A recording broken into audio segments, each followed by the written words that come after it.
La ludification a une place de choix dans les pédagogies expérientielles, c'est-à-dire des pédagogies actives où l'apprenant va construire ses connaissances. Un premier exemple, l'usage du jeu pédagogique.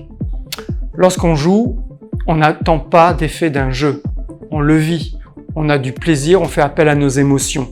C'est ce qui va faire d'ailleurs sa force en efficacité, en termes de rétention, de compréhension, de mémorisation, de réflexion et d'imagination.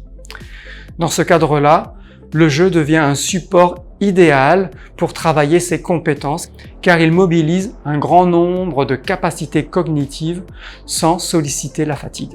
Un exemple concret sur le dispositif #2038, donc un parcours d'accompagnement et d'orientation sur les métiers du numérique, j'ai créé un jeu d'évasion, un escape game numérique qui plonge le participant dans un futur proche où la vie sur Terre n'est plus soutenable d'un point de vue économique, écologique et sociétal.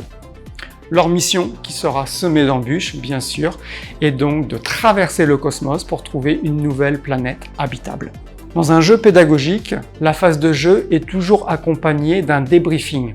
C'est un processus visant à transformer mes actions de jeu en compétences objectives et transférables dans le monde réel.